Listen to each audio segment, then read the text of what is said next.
আহ, দেখেন, academic oral presentation বলতে আসলে আমরা যদি প্রেজেন্টেশন দেখি, প্রেজেন্টেশন কর্পোরেট প্রেজেন্টেশন হইতে পারে, একাডেমিক ক্ষেত্রেও আমরা কিছু প্রেজেন্টেশন দিয়ে থাকি। একাডেমিক প্রেজেন্টেশনের মধ্যে আমরা যদি ডিভাইড করি, কিছু আছে ওরাল প্রেজেন্টেশন, কিছু আছে পোস্টার প্রেজেন্টেশন, এই টাইপের অনেক প্রেজেন্টেশন আমরা দিয়ে থাকি। তবে ওই কোনগুলার যদি আমরা কর্পোরেট প্রেজেন্টেশন দেখি, ওইটার সাথে একাডেমিক প্রেজেন্টেশনের মধ্যে কিছুটা ডিফারেন্স থাকে। এই প্রেজেন্টেশন, আইডিয়াল প্রেজেন্টেশন স্কিল কিরকম বা আইডিয়াল প্রেজেন্টেশন বলতে আসলে কি বোঝায়, এটা আইডিয়াল বলতে ওই রকম কোনো কিছুই নেই। সব বলে আমরা আবার যেটা হয়তো কিছু ক্রাইটেরিয়ার উপরে বেস করে কিছুটা চেঞ্জ হয়। তো এইখানে আমরা যেগুলা নিয়ে কথা বলবো মোটামুটি এইগুলা বলতে গেলে আমার কিছু আইডিয়া বা কিছু আহ, আগে থেকে জানাশোনা যা আছে ওইগুলা থেকে কিছুটা আইডিয়া দেওয়ার ট্রাই করা হবে। এটাই যে পারফেক্ট তা না, মতপার্থক্য থাকতে পারে, এটা হচ্ছে অন্যটা কিছু বেটার হইতে পারে।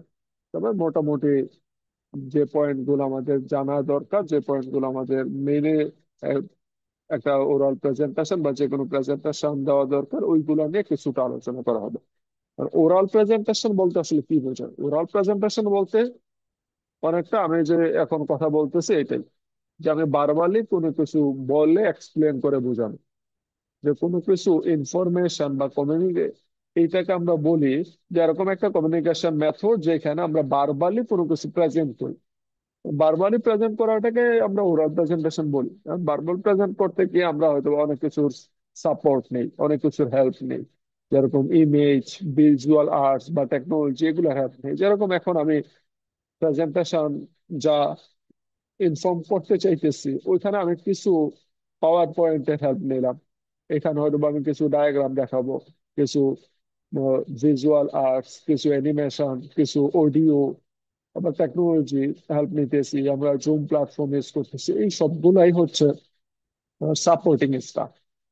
এগুলা আমার হেল্পিং হ্যান্ড হিসেবে কাজ করতেছে। ওরাল প্রেজেন্টেশন বলতে আমরা ওরালি বা ভার্বালি যেটা আমরা প্রেজেন্ট করি, এটা একটা কমিউনিকেশন মেথড যেখানে ভার্বালি প্রেজেন্ট করা হয়। তাহলে এইটা হইতে পারে একজনে প্রেজেন্ট করে, হইতে পারে আরো কয়েকজন মিলে একটা গ্রুপ করে, তারা হচ্ছে একটা স্পেসিফিক টপিকে প্রেজেন্টেশন দিয়ে থাকে। যেরকম আমি যে এখন প্রেজেন্টেশন দিতেছি, যেরকম ওরাল প্রেজেন্টেশন আমার কি কি টপিকস জানা থাকা দরকার, কি কি টপিকস বুঝে আমরা যদি একটা প্রেজেন্টেশন স্লাইড বানাই, প্রেজেন্ট করতে চাই, এটা বেটার হবে। এইটা আমি প্রেজেন্ট করতেছি একজনে, বারবারই প্রেজেন্ট করতেছি, এটা হইতে পারে এইটার অনেকগুলো সাবসেকশন আমি বাংলাম। যে আমি প্রেজেন্টেশনের একটা স্ট্রাকচার কি হবে, এটা একজন প্রেজেন্ট করবে। প্রেজেন্টেশনের বডি ল্যাঙ্গুয়েজ কি হবে, এটা আরেকজন প্রেজেন্ট করবে। প্রেজেন্টেশন স্লাইডটা বানাতে হবে কিভাবে, এইটা আরেকজন প্রেজেন্ট করবে। এই টোটালটা মিলে একটা গ্রুপ টোটালটা প্রেজেন্ট করবে। একাডেমিক স্কিলে প্রেজেন্টেশন কিরকম হবে এটা প্রেজেন্ট করবে। তাহলে এইটা হচ্ছে আমার গ্রুপ ওয়াইজ প্রেজেন্টেশন। তাহলে এটা হইতে পারে ওরাল প্রেজেন্টেশন, ইন্ডিভিজুয়াল, গ্রুপ, সবকিছু হইতে পারে। এটার উদ্দেশ্য কি, যে কোনো একটা টপিকস কে আমি প্রেজেন্ট করবো। এটা গ্রুপ ডিসকাশন বা উপস্থিত বক্তৃতা, ডিবেট প্লাস প্রেজেন্টেশন, যে কোনো কিছুই হইতে পারে, সবগুলো আমার ওরাল প্রেজেন্টেশনের মধ্যে আসে। না, এইটার উদ্দেশ্য আর্গুমেন্ট বলতে গেলে মেনলি আমরা এই পয়েন্ট গুলাকে বলি। এটার উদ্দেশ্য হচ্ছে আমি কোনো ইনফরমেশন ডেলিভার করব বা কোনো টপিক সম্পর্কে অডিয়েন্সকে অডিয়েন্সকে প্রেজেন্ট করব, অডিয়েন্সকে ইনফর্ম করব, এডুকেট করব, বা এইখানে আমাদের এন্টারটেইনমেন্ট পারপাস হইতে পারে। এন্টারটেইনমেন্ট পারপাস টপিকস বুঝাইতে কি আমি হচ্ছে কোনো ফানি কন্টেন্ট দিয়ে টপিককে বুঝাইতে পারি, এন্টারটেইনমেন্ট পারপাস। বা যেরকম মাঝে মাঝে আমরা রম্য বিতর্ক করি, রম্য বিতর্ক আমার একটা টাইপের ওরাল প্রেজেন্টেশনের মধ্যেই আছে। এই ওরাল প্রেজেন্টেশন দিতে গেলে এই সময় অনেকগুলো অডিয়েন্সের সামনে একজন প্রেজেন্ট দিতে চায়। অডিয়েন্সের সামনে প্রেজেন্টেশন দিতে গেলে দেখা যায় যে অনেক ধরনের ভয়, অনেক ধরনের পেয়ার কাজ করে। নর্মালি হয়তো বা গ্রুপে কথা বলতেছে, চারজন বন্ধু মিলে একসাথে কথা বলতেছে, ওইখানে তেমন প্রবলেম নাই। কিন্তু যে সময় সামনে উঠাই দেওয়া হয়, সে আর কথা বলতে পারে না। অনেক সময় দেখবেন অনেক গ্রুপে চার পাঁচজন বন্ধুর সামনে হয়তো বা একজন ভালো গান গায়, কিন্তু তাকে যদি স্টেজে উঠাই দেওয়া হয়, সে আর গান গাইতে পারে না, তার আর সুর আসে না। তাহলে এই একটা ইফেক্টিভ প্রেজেন্টেশন দিতে গেলে সবচেয়ে বড় বাধা কোনগুলো আসে? প্রেজেন্টেশন স্লাইড বানানো, গ্রুপ কে কন্ট্রোল করা, এগুলো আছে। তার চেয়েও বড় বাধা ভয়টা কাজ করে। সামনে গিয়ে কথা বলার প্র্যাকটিসটা যদি না থাকে, তাহলে এই ক্ষেত্রে কিছু ফেয়ার কাজ করে। এই ফেয়ার কাজ করে, এই ফেয়ারটাকে আরো বাড়ায় যদি আমার ওই টপিক সম্পর্কে কোনো প্রিপারেশন না থাকে। প্রিপারেশন যদি না থাকে, ল্যাক অফ প্রিপারেশনের কারণেও একটা প্রেজেন্টেশন ইফেক্টিভ হয় না। এর সাথে হচ্ছে ইনএবিলিটি টু কন্ট্রোল আইডিয়াস। এটা বলতে বোঝানো হয় যে আমার যেই টপিক সম্পর্কে আমি কথা বলতে চাইতেছি, এই টপিকস এর বাইরে আমি আরো অনেক টপিকস নিয়ে আসছি। মানে আমি আমার টপিকসে ফোকাসড না, আমার টপিকসে কন্ট্রোলড না, কন্ট্রোল থাকতে পারতেছি না। যেরকম আমি আজকে প্রেজেন্টেশন দেওয়ার কথা বললাম, যে কোনো একটা ওই ইলেকট্রিক্যাল সার্কিট এলিমেন্ট নিয়ে আমি প্রেজেন্টেশন দিব। ইলেকট্রিক্যাল সার্কিট এলিমেন্টের প্রেজেন্টেশন শুরু করে আমি ওই কিভাবে হচ্ছে কোনো একটা ট্যুর গাইড কিভাবে কাজ করে এই নিয়ে কথা বলতেছি। আমি ট্যুরে যাওয়ার পরে কি কি হয়েছে ওই নিয়ে আমরা কথা বলতেছি। তাহলে এইগুলা হচ্ছে আমার আইডিয়া যেটা আছে এইটাকে কন্ট্রোল করতে না পারলে, এইটাও আমার প্রেজেন্টেশনকে বা একটা ব্যারিয়ার হিসেবে কাজ করে, একটা বাধা হিসেবে কাজ করে একটা প্রেজেন্টেশনের জন্য। তো প্রেজেন্টেশনের জন্য অনেকগুলো বাধাই আছে, এর মধ্যে তিনটা মোস্ট বাধা হচ্ছে প্রেজেন্টেশন দিতে না পারার ভয়। আমি যেসব প্রেজেন্টেশন দিতে যাব, এইখানে একটা সবার সামনে গিয়ে প্রেজেন্ট করার জন্য একটা ভয়। আবার প্রিপারেশন না থাকার কারণে, ল্যাক অফ প্রিপারেশন। আর যে সময় কথা বলতে আমি শুরু করি, কথা বলার সময় হয়তো আমার মাঝে মাঝে যেই বিষয় আমি কথা বলার কথা, এই বিষয় থেকে অন্য বিষয় চলে যেতেছে, শিফট হয়ে যাইতেছে। এইটাও কন্ট্রোল করার, আইডিয়াকে কন্ট্রোল করার ইনিবিলিটিটাও কাজ করে। তাহলে একটা প্রেজেন্টেশন যদি আমি দিতে যাই, তাহলে আমার ওই প্রথম তিনটা পয়েন্টই হচ্ছে এইগুলাকে ক্ল্যারিফাই করা, ভয়টাকে দূর করা। ভয়টাকে দূর হবে কিভাবে? অনেকগুলা মেথডই আছে। এটা একদিনে দূর হবে না, অনেক প্র্যাকটিসের পরে গিয়ে দূর হবে। ল্যাক অফ প্রিপারেশনকে, যে টপিক্স আমি কথা বলবো এই টপিক্সটা সম্পর্কে আমি ফুললি প্রিপেয়ার্ড থাকবো। ফুললি প্রিপেয়ার্ড, প্ল্যানিং কিরকম হবে, আমি কিভাবে প্রেজেন্টেশন দিব, যদি আমার অডিয়েন্স যারা থাকবে ওই অডিয়েন্স গুলা কিরকম, তাদের সামনে আমি প্রেজেন্টেশন দিব, ওই সবগুলা সম্পর্কে প্রিপারেশন নেওয়া লাগবে। এবং ফোকাস থাকতে হবে যে আমি যে টপিক্সে কথা বলতেছি এই টপিক্সে ফোকাস থেকে। কিভাবে আমরা এই ভয়টাকে কাটাইতে পারি? ভয় যে থাকবে এটা স্বাভাবিক। যে সময় ব- সামনে গিয়ে প্রেজেন্টেশন দিতেছেন, মানে আপনি প্রথমবারের মতো যদি প্রেজেন্টেশন দিয়ে থাকেন, তাহলে সবাই কে কি মনে করবে না করবে, আমি কি ঠিক বলতেছি না ভুল বলতেছি, এই ভয় থাকবে। তাহলে এটাকে অ্যাকনোলেজ করেই আপনাকে আগাতে হবে। এটাকে অ্যাকনোলেজ করেই আপনি বারবার যে সময় সামনে গিয়ে প্রেজেন্টেশন দেওয়ার প্র্যাকটিসটা করবে, তাহলে এই ভয়টা আস্তে আস্তে কমে যাবে। যেরকম আপনার প্রথম প্রেজেন্টেশনে যেরকম ভয় থাকবে, চারটা পাঁচটা প্রেজেন্টেশন দিয়ে ফেলার পরে আপনার আর এই ভয়টা থাকবে না যে সামনে প্রেজেন্টেশন আছে।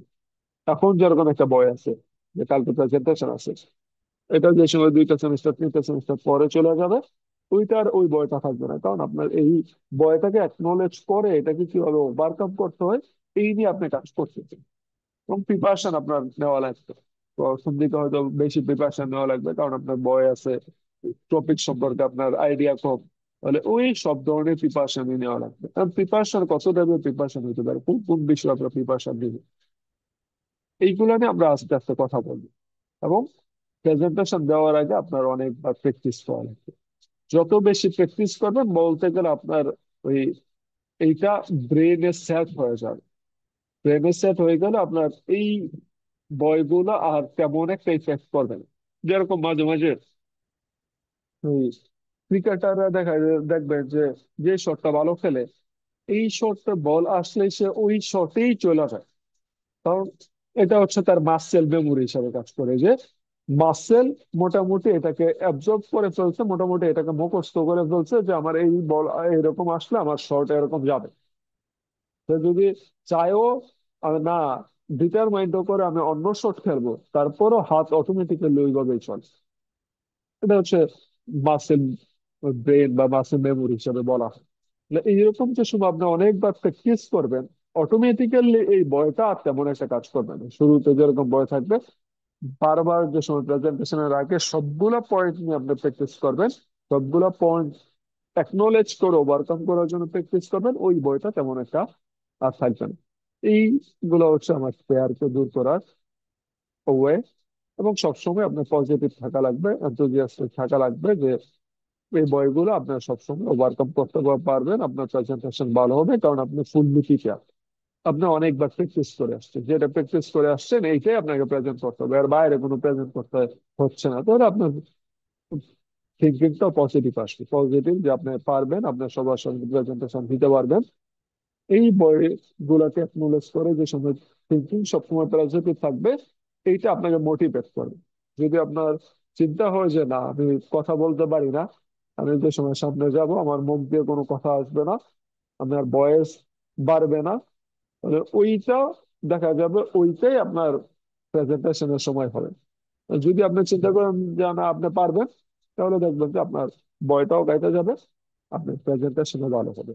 মানে সবসময় আপনার থিঙ্কিং থাকা লাগবে পজিটিভ, সবসময় মোটিভেটেড থাকা লাগবে যে না আমার দ্বারা প্রেজেন্টেশন দিতে কোনো সমস্যা হবে না। এটা একাডেমিক হোক, এটা কর্পোরেট হোক, দুটার মধ্যে কিছু পার্থক্য আছে, কিন্তু দুইটাই প্রেজেন্টেশন, দুইটাই সবার সামনে গিয়ে কোনো টপিক সম্পর্কে কথা বলা, কোনো বিষয়কে অ্যাকনোলেজ করে ওইটা উপস্থাপন করা, তাহলে ওইটা আপনি পারবেন। এই মেন্টালিটি থাকলে দেখা যাবে যে ওই ফায়ার গুলা ওভারকাম হয়ে যাবে। আর প্রেজেন্টেশন, ওরাল প্রেজেন্টেশনের জন্য আপনার স্ট্রাকচার কিরকম হবে ওরা বলি। প্রেজেন্টেশন যে সময় আপনি শুরু করবেন, ধরেন আপনাকে বললো যে কোনো একটা টপিক্সে প্রেজেন্টেশন দিতে, ধরেন যে কিছুদিন আগে আগে আপনি সেন্ট মার্টিন থেকে ঘুরে আসছেন, তাহলে সেন্ট মার্টিন থেকে ঘুরে আসছেন, এইটার এক্সপিরিয়েন্স, এই ট্যুর এক্সপিরিয়েন্সটা প্রেজেন্ট করার জন্য আপনাকে একটা প্রেজেন্টেশন দিতে বলবো। আপনি কি করবেন? প্রথমে প্রেজেন্টেশন শুরুতে আপনাকে ইন্ট্রোডাকশন দিতে হবে, আপনি কোন টপিকস নিয়ে কথা বলবেন, আপনি কে, আপনি কোন টপিকস নিয়ে কথা বলবেন, এইটা অডিয়েন্সকে আগে জানাইতে হবে। এরপরে আসবো হচ্ছে আপনি সেন্ট মার্টিনের ট্যুরের অভিজ্ঞতা নিয়ে কথা বলবেন। এরপরে আসবে কি যে এই সেন্ট মার্টিন যাওয়ার পরে আপনি কি কি সম্পর্কে জানলেন, কোন কোন পয়েন্টে আপনি ঘুরছেন, যে কোন কোন লোকেশনে আপনি গেছেন, টুরিস্ট স্পট গুলা কি, এখানে আপনার খাবার দাবার কিরকম ছিল।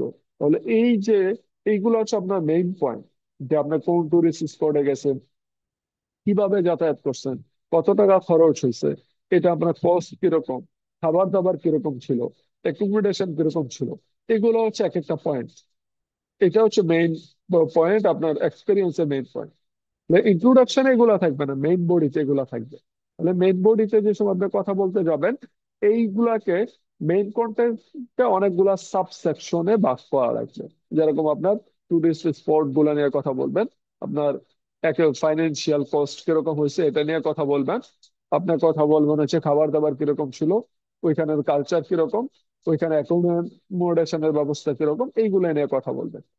এবং সবার শেষে একটা কনক্লুশন রিমার্ক থাকবে। কারণ অনেক পয়েন্ট যেগুলো হচ্ছে আপনি বলে গেছেন, অনেক এক্সপ্লেইন করছেন, বিস্তারিত কথা বলছেন, কনক্লুশনে গিয়ে আসবে যে এইটা সামারি করবে। এই সবগুলাকে একসাথে সামারি করাটা, আপনি যে সময় সামারি বলে দিবেন, দেখা যাবে বাকি যে পয়েন্ট গুলা, অনেকগুলা পয়েন্ট যদি মিসও হয়ে যায়, অডিয়েন্স যদি ভুলেও যায়, সামারি করলে সবগুলা পয়েন্ট সে আবার রিকভার করতে পারে, রিকল করতে পারবে। তাহলে এই যে কোনো প্রেজেন্টেশনে আমাদের মোটামুটি এই তিনটা ভাগ থাকে: ইন্ট্রোডাকশন, মেইন বডি, কনক্লুশন।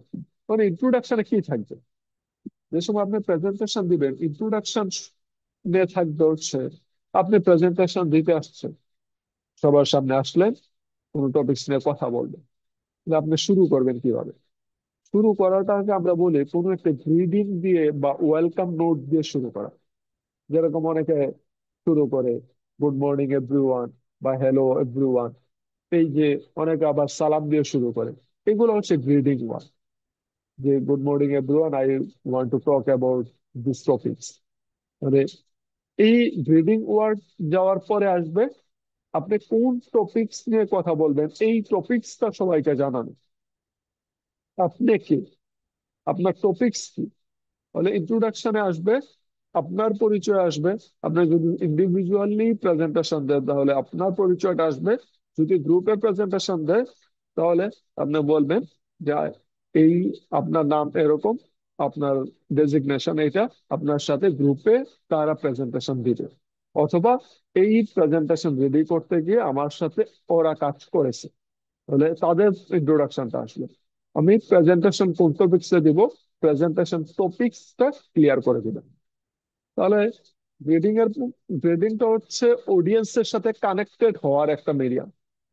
এরপরে অডিয়েন্স কানেক্টেড হইলো, এখন হচ্ছে আপনি কি টপিকস নিয়ে কথা বলবেন এইটা তাকে জানানো, যে আমি এরপরে এইটা নিয়ে বিস্তারিত কথা বলতে চাইতেছি, আমি সেন্ট মার্টিনের ট্যুরের এক্সপিরিয়েন্স নিয়ে বিস্তারিত কথা বলতে চাইতেছি। এবং এইটা, এই যে টপিক এক্সপিরিয়েন্স নিয়ে কথা বলবেন এইটার একটা মোটামুটি ইন্ট্রোডাকশন আপনি দিলেন, ডিরেক্টলি হয়তো বা বলে দিতে পারেন যে আপনি ট্যুরের এক্সপিরিয়েন্স নিয়ে কথা বলবেন, অথবা কোনো একটা কোড দিয়ে শুরু করতে পারেন, ট্যুর রিলেটেড কোনো একটা কোড দিয়ে, অথবা তো আপনি একটা গল্প বললেন, যে যে কোনো একটা গল্প বলেন, ট্যুর রিলেটেড কোনো একটা গল্প দিয়ে শুরু করলেন, যে আমরা 4-5 জন বন্ধু মিলে চিন্তা করতেছিলাম যে কোনো এক জায়গায় ঘুরতে যাওয়া যায় কিনা। ওইখান থেকে আমরা সেন্ট মার্টিনের প্ল্যান করলাম, তাহলে সেন্ট মার্টিনের এক্সপিরিয়েন্স নিয়ে আমরা হচ্ছে প্রেজেন্টেশন দিই। তাহলে কোন একটা স্টোরির মাধ্যমে আপনি এটা শুরু করতে পারেন, এটা যে কোনো ক্ষেত্রেই হতে পারে। ইন্ট্রোডাকশন এই পার্টটাই থাকবে, রিডিং, আপনার আপনার নিজের পরিচয়, আপনার প্রেজেন্টেশন টপিকস এর পরিচয়। এই পরিচয় ডিরেক্টলি হইতে পারে, এই পরিচয় আপনার কোনো একটা স্টোরির মাধ্যমে হইতে পারে, কোনো একটা হুক লাইনের মাধ্যমে হইতে পারে, কোনো বিখ্যাত মানুষের কোট দিয়ে হইতে পারে, যে কোনো দিয়ে আপনি প্রেজেন্টেশন স্টার্ট করতে পারেন। তারপরে মেইন বডিতে কি আসবে? মেইন বডিতে আসবে হচ্ছে যেই বিষয় আপনি কথা বলতে চাইতেছেন এই বিষয়ে অনেকগুলা সাবসেকশনে ভাগ করে ফেলেন। কেন সাবসেকশনে ভাগ করবেন? কারণ যে সময় আপনি একটার পর একটা বলতে থাকবেন, যদি আপনার পয়েন্ট গুলো আলাদা করে থাকে, যে আমি টুরিস্ট স্পট নিয়ে কথা বলবো, এরপর আমি কথা বলবো অ্যাকোমোডেশন নিয়ে, তাহলে অডিয়েন্স বুঝতে সুবিধা যে টুরিস্ট স্পট, এই স্পট আছে, এই এই স্পটে আমরা এত টাকা খরচ হবে, এইখানে যে সময় যাব আমার খাবারের জন্য এত টাকা খরচ হবে, এইখানে অ্যাকোমোডেশনের জন্য এই পরিমাণ খরচ হবে, অ্যাকোমোডেশনের ব্যবস্থা এরকম, ব্যবস্থা কি ভালো আছে না খারাপ আছে, এইগুলা যে সময় অনেকগুলা সাব সেকশনে ভাগ করে ফেলবেন, তাহলে পয়েন্ট গুলা, সেকশন গুলো আলাদা হয়ে গেলে তার জন্য বোঝাটা সুবিধা, আপনার প্রেজেন্টেশনটাও মানুষের মনে থাকবে। মানে একটা টপিক বলার সাথে সাথে এইটা রিলেভেন্ট এক্সপ্লেনেশন, রিলেভেন্ট এক্সাম্পল যে সময় দিবেন, তাহলে এইটা ফুললি যারা অডিয়েন্স আছে তারা ফুললি বুঝতে পারবে।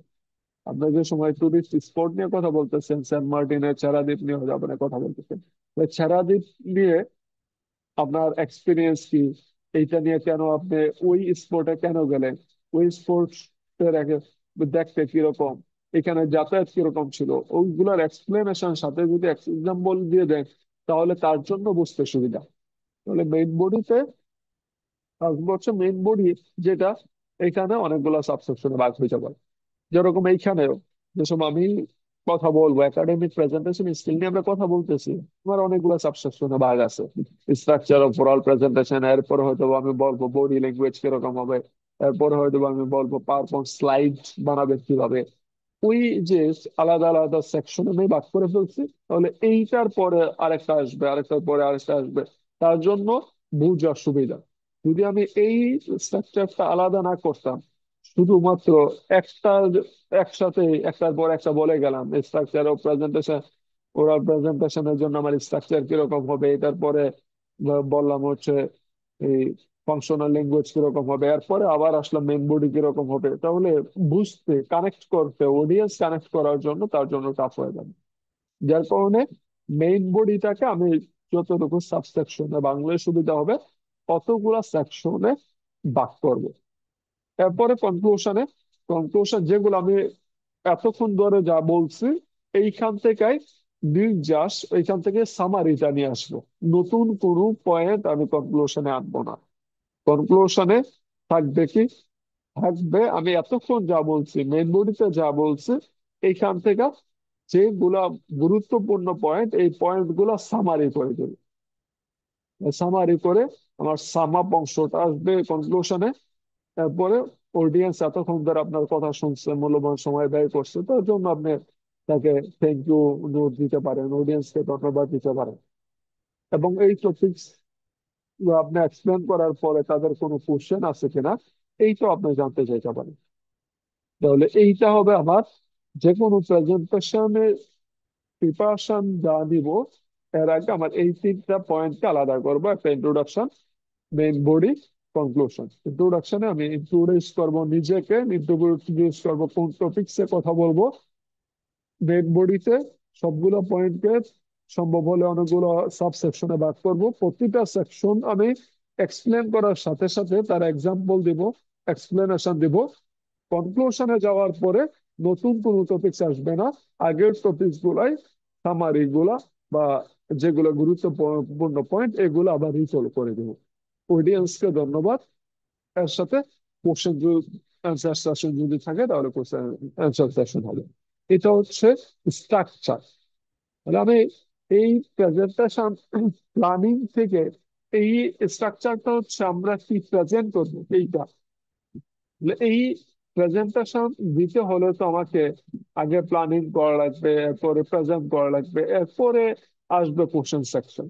তাহলে এই তিনটা স্টেপ আমরা ফলো করে যে কোনো প্রেজেন্টেশন, আমার প্ল্যানিং আসবে। প্ল্যানিং এ কি থাকবে? প্ল্যানিং এ প্রেজেন্টেশনের আগে আমি কি করব, প্রেজেন্টেশনের সময় কি করব, প্রেজেন্টেশনের টপিকস কি, কাদের সামনে প্রেজেন্টেশন দিব, এবং আমি কোন জায়গায় প্রেজেন্টেশন দিব, ওই প্রেজেন্টেশনে কতজন অডিয়েন্স থাকবে, এই সবগুলাই অ্যাসেসমেন্ট করা লাগবে আমার প্ল্যানিং এর অংশ। এরপরে প্ল্যানিং করলাম, প্রেজেন্টেশনে যাওয়ার আগে এটাকে বারবার রিহার্সাল করা লাগবে, প্র্যাকটিস করা লাগবে, যাতে আমার কোনো রকমের ফেয়ার না থাকে, আমার টপিক সম্পর্কে কোনো লেকিংস না থাকে। যত প্র্যাকটিস করবেন দেখবেন যে ওইটা টপিক সম্পর্কে আপনার নিজেরই কোশ্চেন, অনেক বেশি কোশ্চেন আসবে। তাহলে ওই কোশ্চেন গুলোর অ্যান্সার গুলো যদি আপনি বের করে নিয়ে আসেন তাহলে টপিকসটা সম্পর্কে আপনার বোঝাটা আরো ভালো হয়ে যাবে। এরপরে হচ্ছে প্ল্যানিং, প্র্যাকটিসিং, এরপরে প্রেজেন্টিং। তাহলে এই প্রেজেন্টেশন আমার তিনটা স্টেপ আমরা ফলো করি। প্রথমে প্ল্যানিং করি।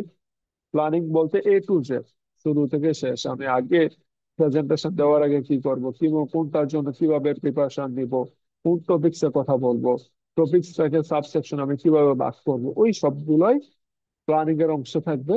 এবং আমার প্ল্যানিং যেরকম হবে এইটার উপরে বেস করে আমার প্র্যাকটিস করতে হবে, এবং ফাইনালি এটাকে আমরা প্রেজেন্ট করি। তাহলে প্ল্যানিং এ কি হবে? Determined objective. অবজেক্টিভ ডিটারমাইন্ড করা লাগবে, আমি যে টপিক্সে কথা বলবো এই টপিক্সের অবজেক্টিভ কি।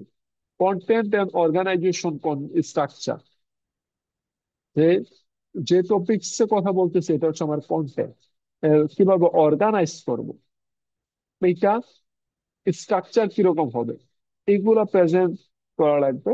আসবো হচ্ছে এই স্ট্রাকচারের মধ্যে।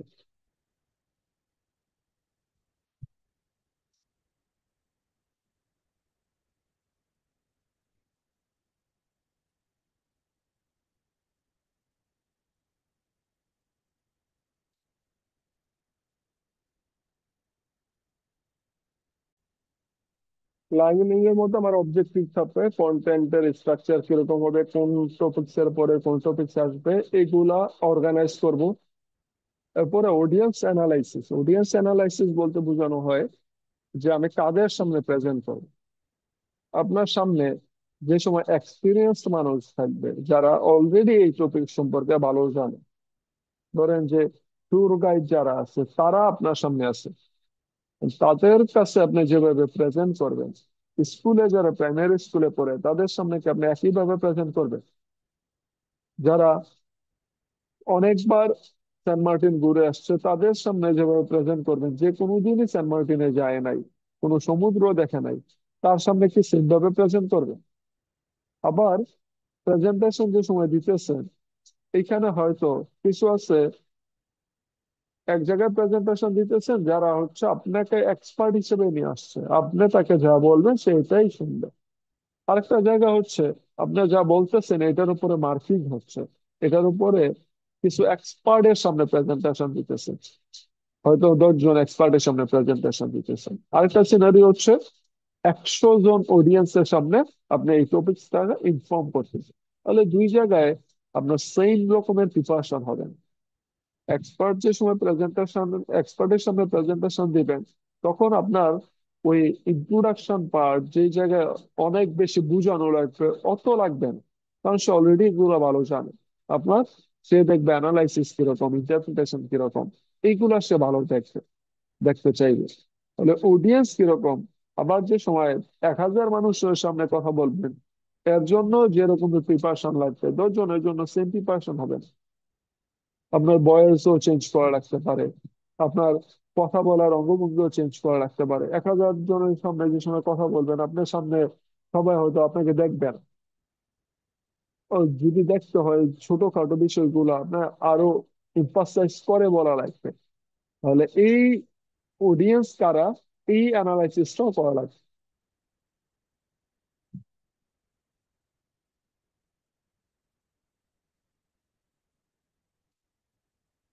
সাপোর্টিং ম্যাটেরিয়ালস, সাপোর্টিং ম্যাটেরিয়ালস বলতে প্ল্যানিং এর সময় আপনি কোন কোন জিনিসপত্র আপনার লাগবে।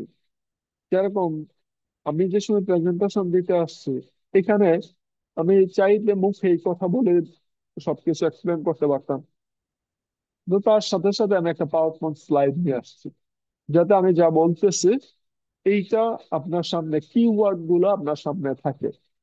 একটা পয়েন্ট যদি একবার বলার পরে আপনি বলেও যান, যাতে কিওয়ার্ডটা দেখে বুঝতে পারে। এইটা হচ্ছে সাপোর্টিং ম্যাটেরিয়াল। আবার হইতে পারে কোনো একটা প্রেজেন্টেশন দিতে গিয়ে আপনি অনেকগুলো পয়েন্ট মিস করে যেতে পারেন, তাহলে আপনার নিজের বোঝার জন্য আপনি একটা নোট নিতে পারেন, স্টিকি নোট টাইপের কিছু নোট নিতে পারেন। তাহলে এইগুলো হচ্ছে সাপোর্টিং ম্যাটেরিয়াল। আপনার এর সাথে কিছু চাইলে কিছু অডিও, কিছু ভিডিও ক্লিপ আপনি অ্যাড করতে পারেন। তাহলে এই সবগুলো হচ্ছে সাপোর্টিং ম্যাটেরিয়াল। আপনার প্রেজেন্টেশনের জন্য যা লাগবে, প্ল্যানিং এর সময় আপনি এইগুলাকে অ্যাড করা লাগবে, যে আমার এই জিনিসপত্র লাগবে, এগুলো নিয়ে আপনি একটা নোট করে, নোট করে ওই অনুসারে প্র্যাকটিস করে তারপর প্রেজেন্টেশন দেন। Script and notes, script and notes, কারণ আপনি যা প্রেজেন্টেশন দিবেন এটা স্ক্রিপ্ট, তার সাথে কি বলবেন টোটাল তার একটা স্ক্রিপ্ট রাখতে পারেন, তার সাথে ছোট ছোট নোট রাখতে পারেন যাতে বলে না যান। কারণ স্ক্রিপ্টে যদি আপনি একটা লাইন বাই লাইন স্ক্রিপ্ট পড়ে যান, তাহলে অনেক সময় মুখস্থ টাইপের হতে পারে।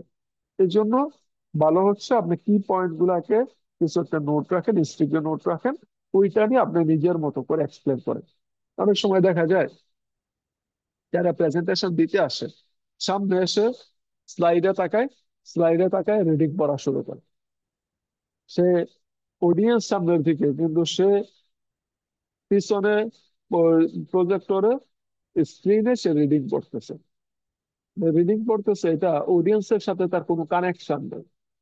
এবং এইটা বোঝায় তার প্র্যাকটিসটা অত ভালো নেই। আর আপনি স্ক্রিন তাকাইতে পারেন, স্ক্রিনে তাকাইতে পারেন, কিন্তু সবসময় স্ক্রিনে তাকাই থাকা মানে আপনার প্রিপারেশন হতে পারেন না। এই স্ক্রিনে তাকাইতেছেন, স্ক্রিনটা ছিল সাপোর্টিং স্টাফ হিসাবে, কিছু পয়েন্ট হয়তো আপনি মিস করে যেতে পারেন, স্লাইডটা আপনাকে ওইটা মনে করাবে। ওভারঅল তো এটা একটা বারবার প্রেজেন্টেশন, ওরাল প্রেজেন্টেশন। ওই স্লাইড যেটা আপনি অ্যাড করতেছেন, ইমেজ অ্যাড করতেছেন, ডায়াগ্রাম অ্যাড করতেছেন, এইগুলো সবগুলোই হচ্ছে সাপোর্টিং। আপনি যদি কন্টিনিউয়াসলি ওইটার দিকে লাইন বাই লাইন রিডিং করেন, তাহলে প্রেজেন্টেশনটা অত শুনতে ভালো লাগবে না, অডিয়েন্সও শুনতে চাইবে না। মানে এই জন্য আপনাকে সবসময় অডিয়েন্সের দিকে কানেক্টেড হয়ে আই কন্টাক্ট ভালো থাকা লাগবে, যাতে অডিয়েন্স কানেক্টেড ফিল করে। মানে মাঝে মাঝে তো আপনি কিছু পয়েন্ট মিস করে যেতে পারেন, ভুলে যেতে পারেন, তাহলে কি করবেন? তো ওই স্লাইডে যে টপিকস নিয়ে আপনি কথা বলতেছেন, ওই স্লাইডের জন্য আপনি কিছু ছোট স্টিকি নোট রাখতে পারেন, হাতেই রাখতে পারেন। যে সময় মনে হলো যে ভুলে যেতেছেন, আপনি ওই স্টিকি নোট থেকে পয়েন্টটা শুধু দেখে নিলেন, এরপর নিজের মতো কথা বলতে হবে। এই জন্য আপনার স্ক্রিপ্টিং থাকা লাগবে, তার সাথে ছোট নোটও রাখতে পারেন। প্র্যাকটিসের সময় কি করবেন? স্যার আমরা কি প্র্যাকটিসের হাতে মোবাইল রাখতে পারবো? মোবাইল রাখাটা বেটার না। একাডেমিকের ক্ষেত্রে মোবাইল রাখাটা থেকে আপনি স্টিকি নোট রাখতে পারেন, অথবা আপনি আরেকটা কাজ করতে পারেন, স্ক্রিনে প্রজেক্টরে একটা দেখাবে, আপনার সামনে একটা ল্যাপটপ রাখতে পারেন, সাইডে একটা ল্যাপটপ রাখতে পারেন, যেটা হচ্ছে পিছনে হইতেছে এইটা আপনি আপনার ল্যাপটপে ওইটা দেখতেছেন, যাতে শুধুমাত্র ছোট খাটো সময়ের জন্য আই কন্টাক্টটা যাতে ভালো হয়। আর আর স্যার মোবাইলটা পুরোটাই তো ইংলিশে বলতে হবে না? ইংলিশ প্রেজেন্টেশন যে সময় আপনি দিবেন, প্রেজেন্টেশন বাংলা প্রেজেন্টেশন হইতে পারে, ইংলিশ প্রেজেন্টেশন হইতে পারে, তবে এখানে আমরা ইংলিশটাকে প্রেফার করবো, কারণ আপনার মিডিয়াম অফ ইনস্ট্রাকশন ইনস্ট্রাকশন হচ্ছে ইংলিশ, ইংলিশটাই বেটার। প্র্যাকটিসের সময় আপনার কি প্র্যাকটিস করেন, প্র্যাকটিসের সময় আপনাকে কিছু পয়েন্ট এমফাসাইজ করা লাগবে। যে টপিক গুলোতে আপনি কথা বলবেন, এই টপিকসে কিছু পয়েন্ট থাকবে যেগুলো খুবই গুরুত্বপূর্ণ পয়েন্ট, তাহলে ওই পয়েন্ট গুলাকে এমফাসাইজ করা লাগবে, এবং কোন সময় এই পয়েন্ট গুলো নিয়ে কথা বলবেন এই টাইমিং গুলো ফিগার আউট করা লাগবে। আবার আপনি প্রেজেন্টেশন দিবেন কোন একটা টপিকসে, নর্মালি আপনার 5 মিনিটে বুঝালি হয়ে যায়, এটা নিয়ে যে সময় 1.5 ঘন্টা ধরে কথা বলতেছেন, অডিয়েন্স মনোযোগ থাকবে না, অডিয়েন্স হারাই যাবে। তাহলে এটার জন্য আপনার ওই টাইমিংটাও কমাই নিয়ে আসতে হবে। টাইমিংটা যতটুকু না হইলেই নাই, যত সময় আপনি প্রেজেন্ট করতে পারেন ততটুকু সময় নিয়ে প্রেজেন্ট করা লাগবে। তাহলে টাইমিংটাও এখানে গুরুত্বপূর্ণ। প্র্যাকটিস টু বিল্ড কমফোর্ট, যে কন্টিনিউয়াসলি আপনাকে প্র্যাকটিস করে যাইতে হবে যাতে এটা আপনার জন্য একটা হ্যাবিট হয়ে যায়, আপনি কোনো পয়েন্ট যদি মিস করেও যান, যাতে প্র্যাকটিসের সময় দেখবেন যে আমি এখন প্রেজেন্টেশন দিতেছি যেরকম হবে, 1 ঘন্টা পরে প্রেজেন্টেশন দিলে কিছুটা চেঞ্জ আসবে, ন্যাচারালাইজড হয়ে যাবে। আবার যে সময় আর 2 ঘন্টা পরে আবার প্রেজেন্টেশন প্র্যাকটিস করব, তাহলে এইটা আরো ন্যাচারালাইজড হয়ে যাবে। প্রথম দিকে অনেকটা রোবোটিক মনে হইলো, রিডিং পড়ার মতো মনে হইলো, একটু পরে গিয়ে এটা ন্যাচারাল হয়ে যাবে। তাহলে এই জন্য কন্টিনিউয়াসলি প্র্যাকটিসটা দরকার। এন্টিসিপেট অডিয়েন্স কোশ্চেন, অডিয়েন্সের কোশ্চেন কিরকম হবে এইটা সম্পর্কে আগে থেকেই কিছু প্রেডিকশন করা। এরকম আমি এই টপিকস নিয়ে যে সময় প্রেজেন্টেশন দিব, এরপরে অডিয়েন্সের কি কোশ্চেন থাকতে পারে, কি কোশ্চেন থাকতে পারে এইগুলা প্রেডিক্ট করে ওইগুলারও প্রিপারেশন নিয়ে নেওয়া। এরকম হইতে পারে আপনার প্রেজেন্টেশন ভালো দিচ্ছেন, কিন্তু কোশ্চেন অ্যান্সার সেকশনে গিয়ে আপনি আর অ্যান্সার দিতে পারতেছেন না। তার মানে হচ্ছে আপনার শুধুমাত্র স্লাইডটাই ভালো করে মুখস্থ করে আসছেন বা ভালো করে বুঝে আসছেন, অডিয়েন্স কিরকম টাইপের কোশ্চেন করতে পারে, নতুন কোন কোশ্চেন হইলে আপনি আর অ্যান্সার দিতে পারেন। অডিয়েন্স এর কোশ্চেন কিরকম হইতে পারে এইটা সম্পর্কে প্রেডিক্ট করে ওই অ্যান্সারটাও প্র্যাকটিস করে আসে। প্রেজেন্টেশন যে সময় দিবেন, আপনার প্ল্যানিং হয়ে গেছে, আপনার প্র্যাকটিস অনেকবার হয়ে গেছে, এখন অডিয়েন্সের সামনে আপনি গেছে, প্রেজেন্টেশন দেওয়ার সময় আপনার কি করা লাগবে? প্রথম কথাই হচ্ছে অডিয়েন্সের সাথে আই কন্টাক্ট ভালো থাকা লাগবে, সামনে যারা আছে তাদের সাথে আই কন্টাক্ট থাকা লাগবে। কেন আমরা হচ্ছে স্লাইডের দিকে তাকাইতে না করি, মোবাইলের দিকে তাকাইতে না করি, ল্যাপটপের দিকেও বেশি সময় তাকাইতে না করি, কারণ হচ্ছে যে সময় আপনি আপনার স্লাইডের দিকে অত বেশি তাকাবেন অডিয়েন্স কানেক্টেড ফিল করবেন। যত বেশি আপনি ওই সাপোর্টিং স্টাফ যেগুলো আছে, আপনার পাওয়ার পয়েন্ট প্রেজেন্টেশন স্লাইড বা হচ্ছে অডিও ভিডিও, এগুলোর দিকে যত বেশি ফোকাস করবেন আই কন্টাক্ট কত কমে আসবে। ওই ক্ষেত্রে অডিয়েন্স এবং প্রেজেন্টার এই দুইটার মধ্যে আই কন্টাক্ট যত খারাপ হবে, সে অতটা ডিসকানেক্টেড ফিল করবে, সে অতটা আর শুনতে চাইবে না। তাহলে অডিয়েন্সকে কানেক্টেড রাখার জন্য সবসময় অডিয়েন্সের দিকে আই কন্টাক্ট থাকা লাগবে। ধরেন আমি যে সময় ক্লাসে লেকচারিং দিতে চাই, আমি যদি কন্টিনিউয়াসলি বোর্ডের দিকে স্লাইডের দিকেই তাকায় শুধু রিডিং করে যাই, কিছুক্ষণ পরে দেখবেন যে দ্বিতীয় সারির স্টুডেন্ট থেকে শুরু করে লাস্ট সারির স্টুডেন্ট পর্যন্ত তারা আর তো কোনো কথাই শুনতেছে না, কারণ তারা কানেক্টেড ফিল করতেছে না, যে টপিক্স পড়ানো হয়েছে এই টপিক্স এর সাথে তারা কানেক্টেড না। তাদের কানেক্টেড করার জন্য তাদের সাথে যে প্রেজেন্টার আছে তার আই কন্টাক্ট থাকা লাগবে। যত বেশি আই কন্টাক্ট হবে, সে ওই টপিক্স অত বেশি আসবে, সে ডিসকানেক্টেড ফিল করবে না। ফলে আই কন্টাক্টটা মাস্ট, আই কন্টাক্ট ভালো থাকা লাগবে যাওয়ার সময়। প্রেজেন্টেশন যে সময় দিবেন, প্রেজেন্টেশনে আপনার অডিয়েন্সের সাথে আই কন্টাক্ট থাকা লাগবে। লজ্জা পাইলে হবে না, যে আমি খুব লজ্জা পাই, একজনের চোখের দিকে তাকায় কথা বলতে খুব লজ্জা পাই, আমি তাকাবো না, স্লাইডের দিকে তাকাই থাকবে। এইটা প্রেজেন্টেশনটাকে ইফেক্টিভ করে দেয়। Be aware of posture and move about, যেসব আপনি কথা বলতেছেন আপনি কিভাবে দাঁড়াইতেছেন, হাত কিভাবে রাখতেছেন, হাত কি খুব বেশি ছুটাছুটি করতেছে কিনা। ধরেন আপনি প্রেজেন্টেশন দেওয়ার সময় অনেক কিছু বুঝাইতেছেন, হাত একবার ডানে নিতেছেন, বামে নিতেছেন, দৌড়াইতেছেন, আপনি নিজে হাঁটতেছেন, দৌড়াইতেছেন, এইগুলো অনেক সময় ডিস্ট্রাক্ট ফিল করাইতে পারে। এগুলোর কিছুটা দরকার আছে, যতটুকু দরকার আমরা অতটুকুইতেই যাবো। লাফালাফি, দৌড়াদৌড়ি, প্রেজেন্টেশনে যতটুকু দরকার অতটুকুই মুভ করবো। ধরেন আপনার প্রেজেন্টেশন স্লাইড আপনার দেখানো হয়েছে, প্রজেক্টরের সামনে আপনি হাঁটাহাঁটি করতেছেন, তাহলে অডিয়েন্স আপনার প্রজেক্টরে লাইট পড়বে আপনার বডিতে, অডিয়েন্স আর স্লাইড দেখতেছেন, তাহলে এইটা ডিসকানেক্টেড ফিল করার, এইটা ডিস্টার্বিং হয়ে যাবে। যার কারণে আপনি একটু এইভাবে দাঁড়াইতেছেন, যে সময় প্রেজেন্টেশন দিবেন, প্রেজেন্টেশন দেওয়ানোর সময় স্ক্রিন যে জায়গায় থাকবে, হয় আপনি স্ক্রিনের ডানে যান অথবা বামে যান, মাঝামাঝি না। স্ক্রিনের ডান থেকে এক পাশ থেকে আপনি প্রেজেন্টেশন কন্টিনিউ করেন। এক পাশ থেকে প্রেজেন্টেশন যে সময় কন্টিনিউ করবেন, স্ক্রিনটা সে সবসময় দেখতেছে, এর সাথে আপনার বডি ল্যাঙ্গুয়েজ, বডি মুভমেন্ট যা হবে ওইটাও সে ফলো করবে। কারণ আপনার সাথে সাথে অডিয়েন্স যাবে, যে আপনি যা বলতেছেন অডিয়েন্স ওই অনুসারে রিয়াক্ট করবে। তাহলে এইটাও আপনাকে বোঝা লাগবে। তাহলে পশ্চার এবং মুভমেন্ট এইটা অত এক্সট্রিম লেভেলের না হয়ে যায়, যে ওভার অ্যাক্টিং করার মতো না হয়ে যায়। যে প্রেজেন্টেশন দিতে আসছে, যেহেতু বলছে যে প্রেজেন্টেশন দেওয়া মানে শুধুমাত্র মুখে বলা না, হাত পা, বডি ল্যাঙ্গুয়েজও আছে, বডিও কথা বলে। এই জন্য আপনি হাত পা ছোটাছুটি করতেছেন, দৌড়াইতেছেন, লাফাইতেছেন, এইটা ওভার হয়ে যাইতে পারে। তাহলে এইটা যতটুকু দরকার আপনার অতটুকুই থাকা লাগবে। এবং বেশিরভাগ ক্ষেত্রে ট্রাই করবেন অডিয়েন্স যাতে আপনার ব্যাক সাইড না দেখে। অডিয়েন্স যত বেশি ব্যাক সাইড দেখবে, আই কন্ট্যাক্ট থাকবে না, অডিয়েন্স ডিসকানেক্টেড হবে। মানে এই জন্য যত কম পারা যায় পিছনের স্লাইডে অত কম তাকান। পিছনের স্লাইড শিফট করার জন্য যতটুকু দরকার অতটুকুই, বেশি ভাগ সময় থাকবে অডিয়েন্সের দিকে আই কন্ট্যাক্ট থাকা লাগবে। B enthusiastic. এনথুজিয়াস্টিক বলতে বোঝানো হইতেছে আপনি যে সময় প্রেজেন্টেশন দিতেছেন, আপনি যদি মোটিভেট না হয়, আপনি যদি আইসা কথাবার্তা ঠিক মতো বলতে না পারে, তাহলে অডিয়েন্স আর মোটিভেটেড থাকবে না, অডিয়েন্স আপনার কথা শুনতে চাইবে না। দেখবেন প্রেজেন্টেশন যে সময় আপনিও প্রেজেন্টেশন শুনবেন, প্রেজেন্টেশন দেখবেন, দেখবেন প্রথম 15 সেকেন্ড 20 সেকেন্ড পরেই আপনি বুঝে যাবেন প্রেজেন্টেশনটা ভালো হইতেছে না খারাপ হইতেছে।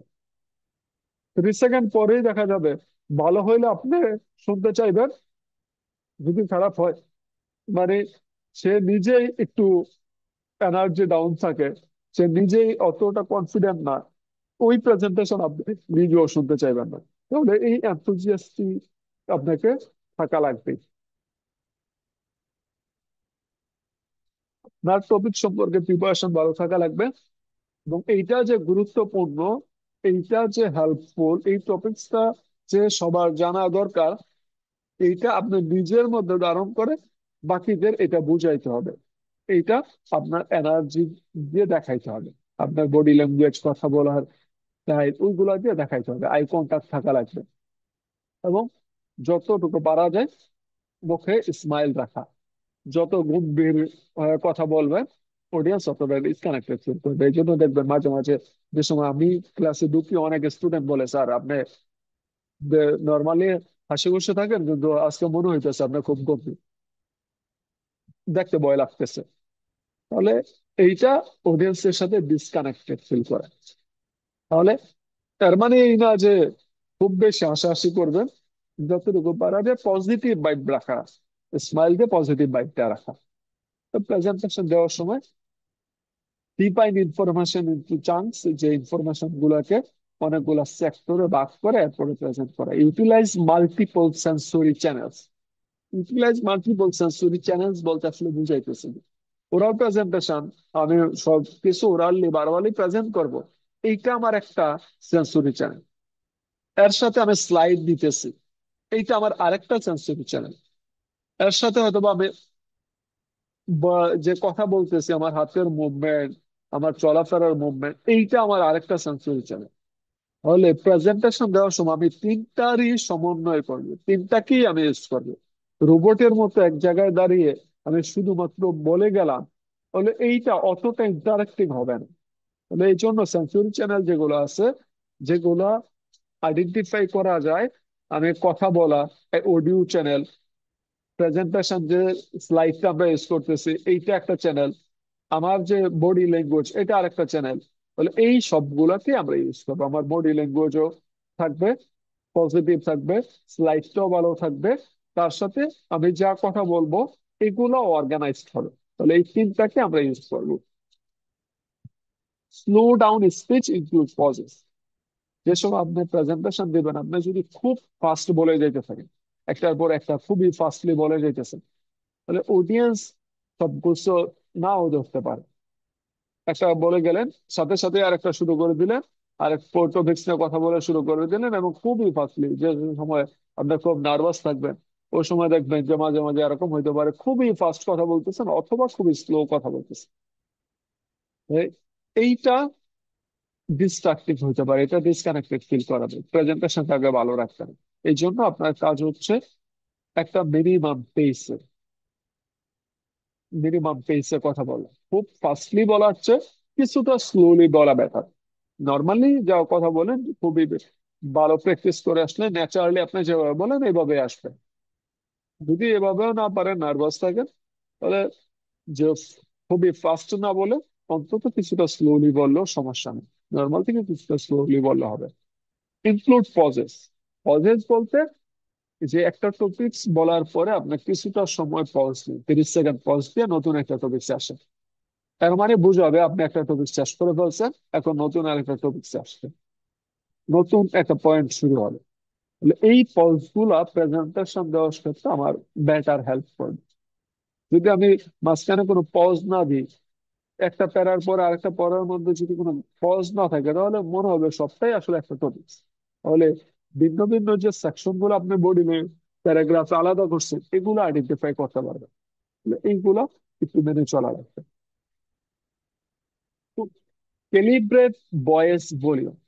আপনার ভয়েস কিরকম হবে? আপনি খুবই স্লোলি কথা বলতেছেন, না খুবই ফাস্ট কথা বলতেছেন? ভয়েসের ভলিউম কি খুবই উচ্চ স্বর, না খুবই নিচু, না নর্মালি আপনি যেরকম বলেন? যদি খুব আস্তে বলেন তাহলে অডিয়েন্স শুনতে পাবে না।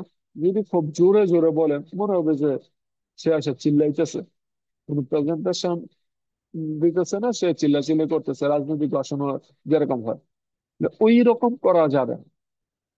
যেইটা এখানে আমার যতটুকু লাগবে অতটুকুই, একটা মিনিমাম পেইসে, মিনিমাম যতটুকু ভলিউম দরকার ওই ভলিউমে কথা বলবো। যদি সামনে 10 জন অডিয়েন্স থাকে, তারা 10 জনের জন্য আমি যতটুকু সাউন্ডে কথা বলবো, 100 জন থাকলে আমার সাউন্ডটা আরেকটু বাড়াইতে হবে।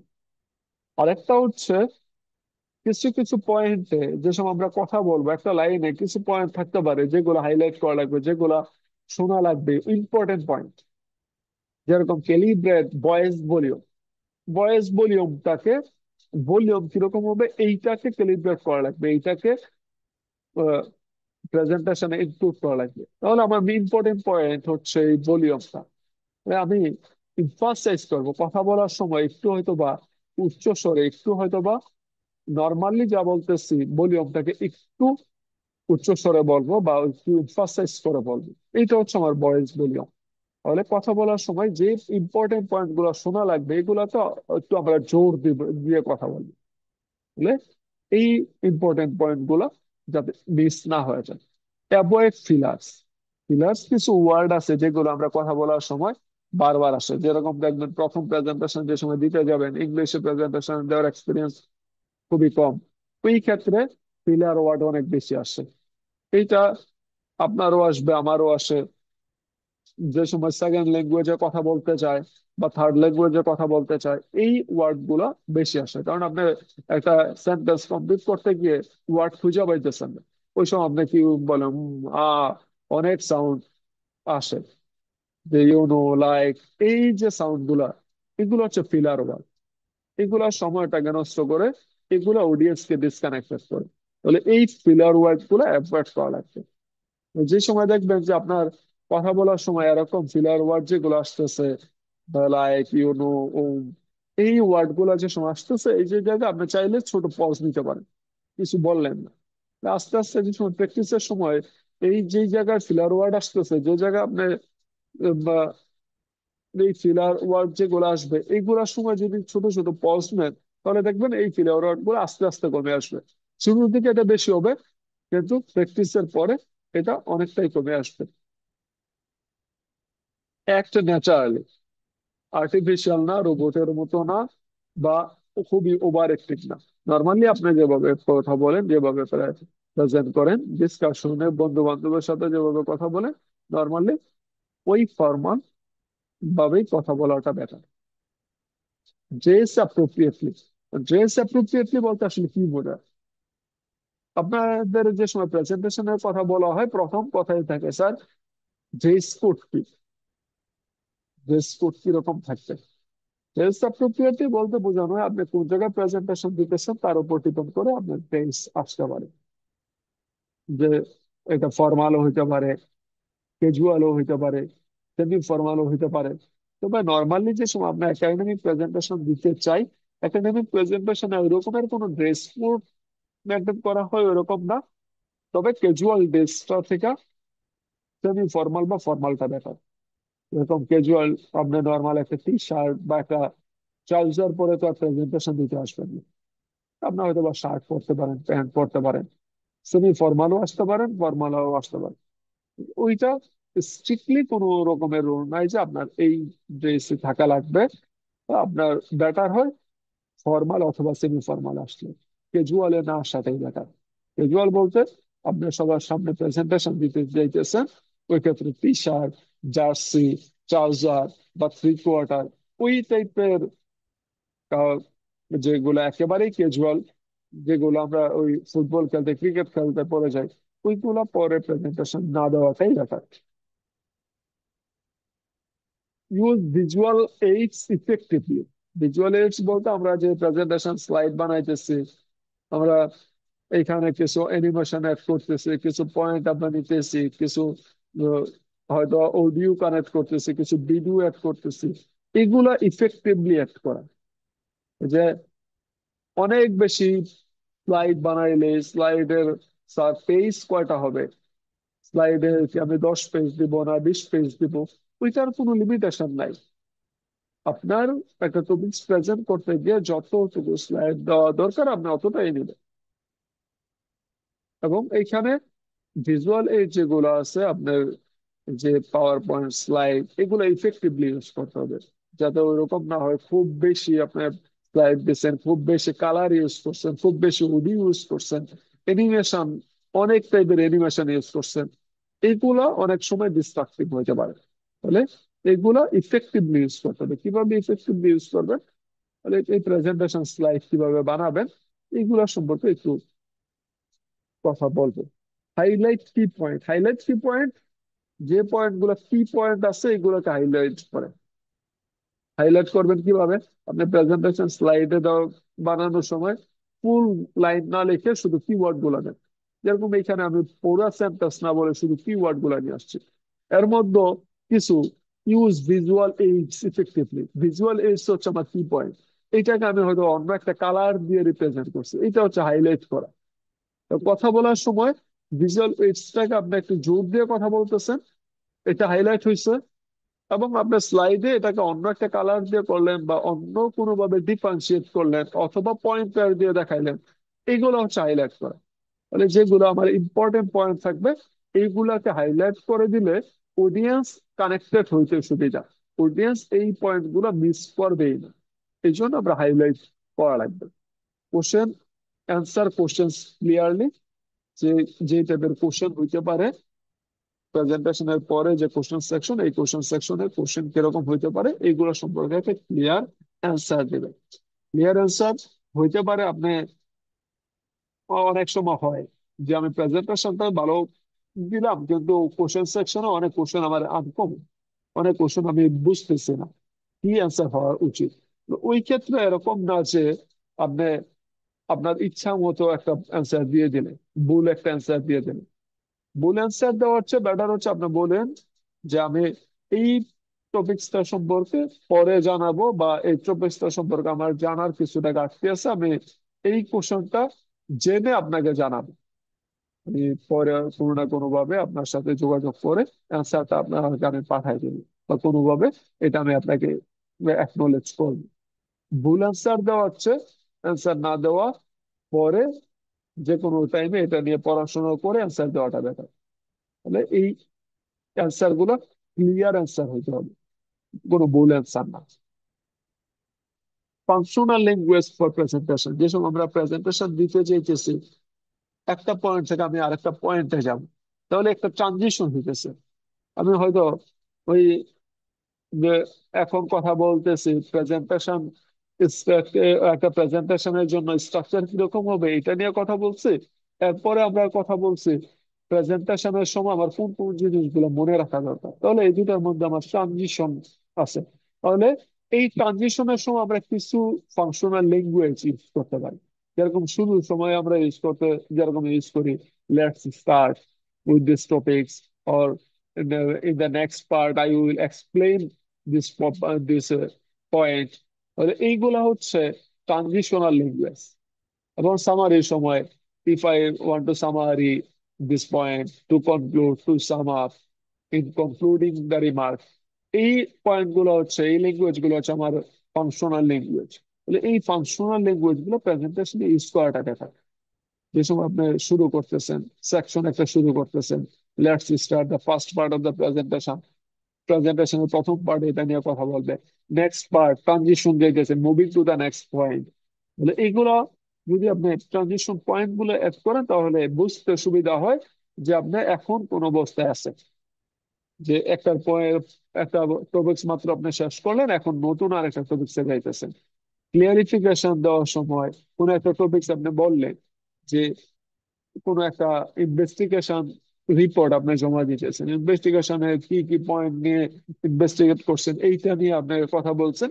এরপরে আপনি এই ইনভেস্টিগেশন থেকে একটা ক্লিয়ারিফিকেশন দিতেছেন বা কনক্লুড করতেছেন। এই ক্লিয়ারিফাই করার জন্য লেট মি রিফ্রেশ বা লেট মি ক্লিয়ারিফাই, তাহলে ক্লিয়ারিফাই পয়েন্ট গুলো একটু সময় আপনি কিছু ট্রানজিশনাল ল্যাঙ্গুয়েজ ইউজ করতে পারেন। সামারির সময় to sum up, to conclude, emphasise করার জন্য।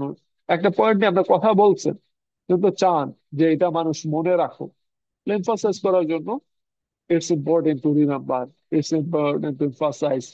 তাহলে এই এমফাসাইজ পয়েন্ট গুলো, এগুলোকে আমরা বলি ফাংশনাল ল্যাঙ্গুয়েজ। তাহলে এই পয়েন্ট গুলো অ্যাড করাটা প্রেজেন্টেশনটাকে কিছুটা হইলেও ব্যাটার করে। বডি ল্যাঙ্গুয়েজ, বডি ল্যাঙ্গুয়েজ কিরকম হবে কিছুটা বলে ফেলছে। পশ্চার থাকবে, ফেসিয়াল এক্সপ্রেশন থাকবে, কোনোটাই এক্সট্রা না। হাতের ব্যবহার কিরকম হবে, ব্রিদিং, ব্রিদিংটা আমরা অনেক সময় এটাকে মিস করে যাই। অনেক সময় যে সময় প্রেজেন্টেশন শুরু করে খুব নার্ভাস থাকে, তার হার্টবিট বেড়ে যায়, ওই ক্ষেত্রে সে খুব ফাস্ট কথা বলে। তাহলে এই ব্রিদিংটাকে কন্ট্রোল করলে দেখা যায় যে তার বয়টা আস্তে আস্তে কমে আসে। প্র্যাকটিসের সময় এইটা প্র্যাকটিস করে, নর্মালি প্রেশার যাতে, ওই হার্টবিট যাতে অত বেশি না বাড়ে, হার্টবিট যাতে কন্ট্রোলে রাখতে পারে, এটা প্র্যাকটিস করলে আস্তে আস্তে হয়ে যাবে। জেনারেল অ্যাওয়ারনেস যেগুলো আছে এগুলো ইউজ করেন বডি ল্যাঙ্গুয়েজে।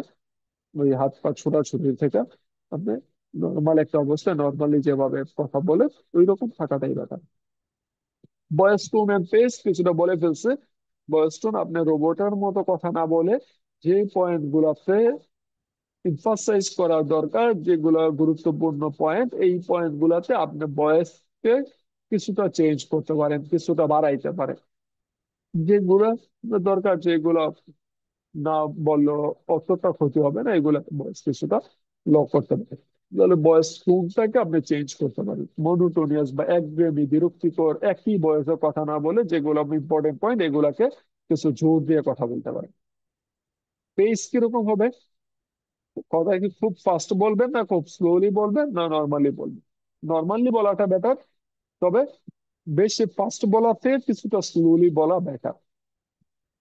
আর একটা হচ্ছে, অনেক সময় হয় আপনাকে প্রেজেন্টেশনের জন্য 10 মিনিট সময় দেওয়া হয়েছে, আপনার স্লাইড নিয়ে আসছেন 30টা, দেখলেন যে প্রেজেন্টেশন দেওয়ানোর সময় আপনার 30টা স্লাইড থেকে 10টা স্লাইড পার হওয়ার পরেই দেখা গেল 8 মিনিট চলে গেছে, আর আপনার হাতে সময় আছে 2 মিনিট, আপনার স্লাইড বাকি আছে আরো 20টা। তাহলে ওই ক্ষেত্রে আপনি কি করবেন? আপনি কি খুব ফাস্ট বলে যাবেন, যে নর্মালি একটা বলছিলাম এখন খুব ফাস্ট বলে আমি স্লাইড শেষ করে গেলাম? এইটা অতটা বেটার না। যদি দেখেন যে আপনি এরকম একটা রাশ অবস্থা পড়ে গেছেন যেখানে আপনার অনেক কিছু কন্টেন্ট এখনো বাকি আছে, সময় কম, হ্যাঁ, খুব স্পিডে না যেয়ে আপনি কিছু কন্টেন্ট স্কিপ করে যান। যেরকম এই প্রেজেন্টেশন দেওয়ার সময় যদি দেখা যেত যে আমার হাতে সময় কম, আমার কম সময়ের মধ্যে প্রেজেন্টেশন দেওয়া লাগবে, এই পয়েন্ট গুলো এর আগে আমি কিছুটা বলে আসছি। আমি বলে দিতাম যে এইগুলো স্লাইড দেখলেই হবে, সমস্যা নেই। আমরা হচ্ছে পরবর্তী গুরুত্বপূর্ণ point presentation page, power point presentation ready করার জন্য আমার কি করা লাগবে এগুলো নিয়ে আমরা কথা বলি। এবার দেখা যাবে এই পয়েন্ট গুলোকে আমি সাইজ করে ফেলছি, কন্টেন্ট আমি কমাই নিয়ে আসছি, তাহলে টাইম আমার সেভ হয়ে গেছে। তাহলে ওই ক্ষেত্রে যে সময় দেখবেন আপনার সময় কম, ওই ক্ষেত্রে বেটার হচ্ছে কন্টেন্ট কমানো। খুব স্পিডে শেষ না করা হচ্ছে, কন্টেন্ট কিছুটা কমে নিয়ে আসাটা ব্যাপার। এখন হচ্ছে যে সময় প্রেজেন্টেশন স্লাইড বানাবেন, কিভাবে বানাবেন প্রেজেন্টেশন স্লাইডে, আমার কাছে সবচেয়ে গুরুত্বপূর্ণ মনে হয় এই পয়েন্টটাই, keep text minimum. Minimal text রাখেন, টেক্সট সংখ্যা যত কমাইতে পারেন প্রেজেন্টেশন স্লাইডে, যত বেশি টেক্সট দিবেন অডিয়েন্স কি ওই রিডিংই পড়বেন, আপনার কথাই শুনবে। সে তো আর দুইটা কাজ একসাথে করতে পারবে না। রিডিং পড়তে গেলে আপনার কথা মিস হয়ে যাবে, কথা শুনতে গেলে রিডিং করতে পারবেন না। এই জন্য আমার সাজেশন হচ্ছে প্রেজেন্টেশন টপিকস স্লাইড যত, টেক্সট যত কম রাখা যায়, খুবই কম টেক্সট দিয়ে, চাইলে টেক্সট যত কম রাখা যায়, আপনারা চাইলে ভিজুয়ালাইজ করতে পারেন, কোনো গ্রাফ দিতে পারেন, টেবিল দিতে পারেন, পাই চার্ট দিতে পারেন। ভিজুয়ালাইজ করালে, ভিজুয়ালাইজ করানোটা বেটার টেক্সট দেওয়ার চেয়ে। কারণ সে টেক্সট পড়ার জন্য আসে না, সে শুনতে আসছে। যে ভিজুয়ালি যদি প্রেজেন্ট করতে পারেন, এইটা তার মনোযোগ আকর্ষণ করবে বেশি, অডিয়েন্সের মনোযোগ আকর্ষণ করবে বেশি। এইটা আমার সাজেশন হচ্ছে, যত টেক্সট যত কমানো যায়।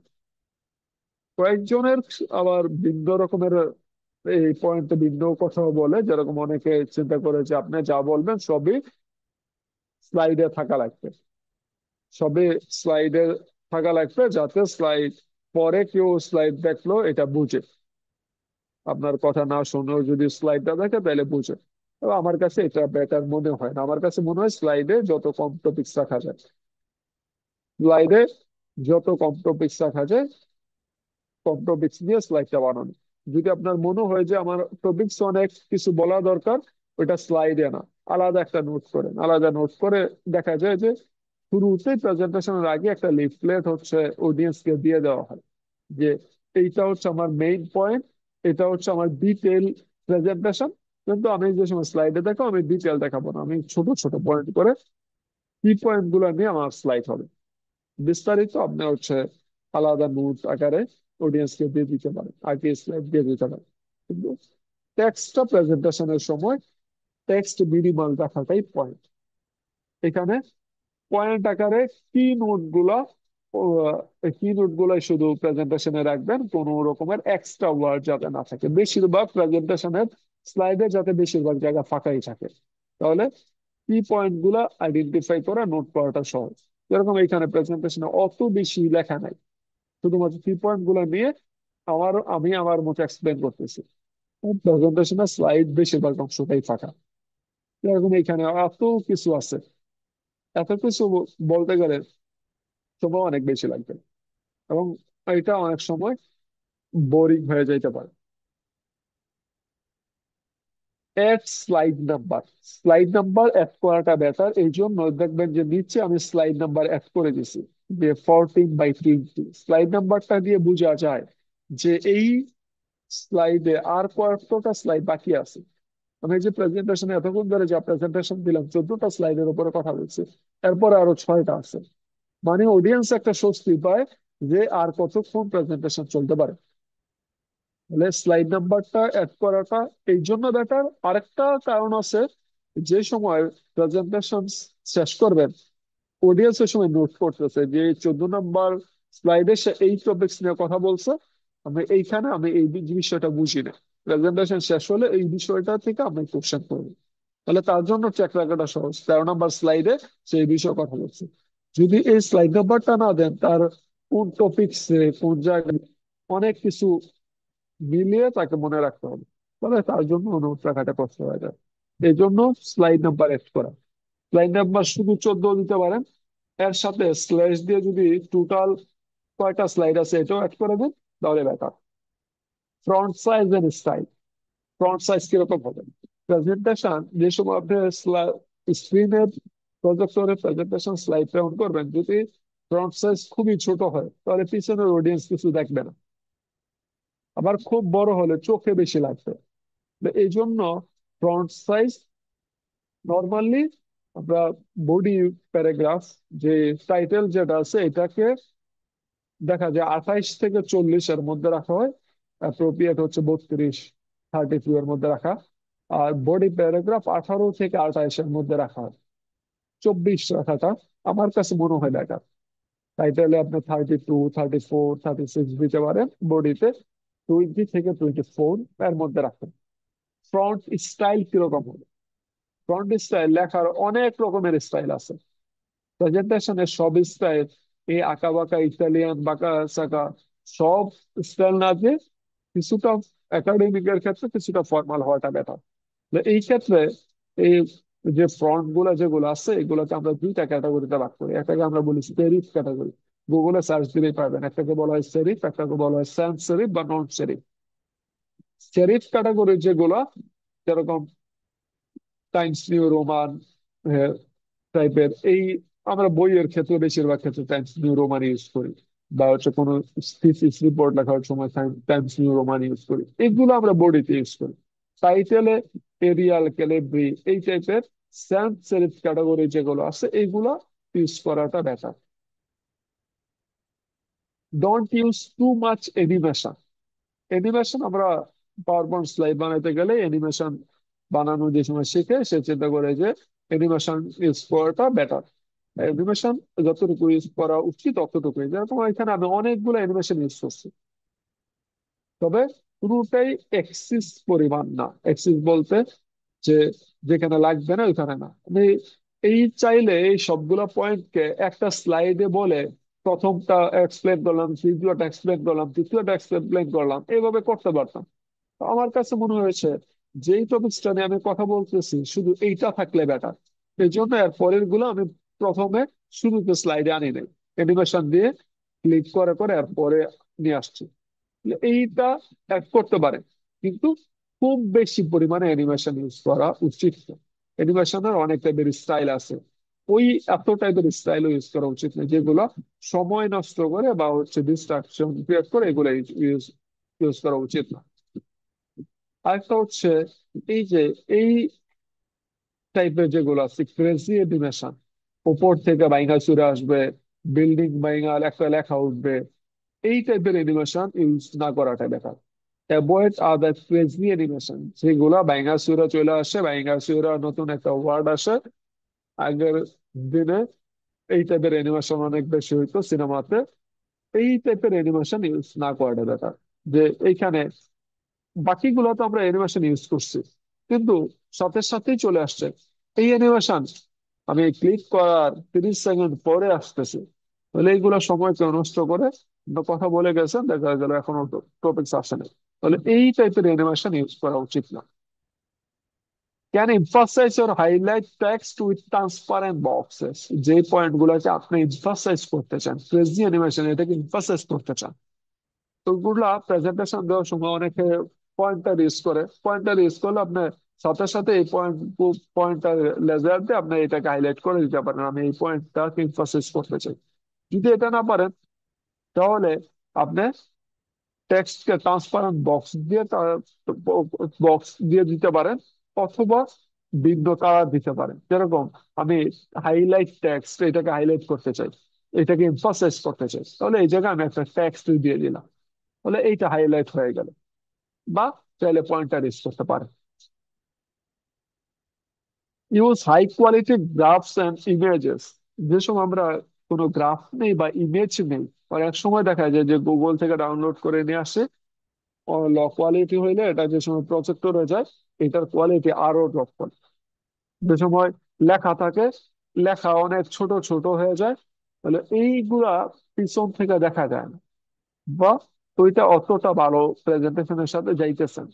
তাহলে এই জন্য গ্রাফ এবং ইমেজেস, আমি যত টেক্সট যা ইউজ করবো তার চেয়ে বেশি গ্রাফ ইমেজ ইউজ করাটা বেটার। তবে গ্রাফ ইমেজের কোয়ালিটিটা ভালো হওয়াটা উচিত। Don't use to many transition.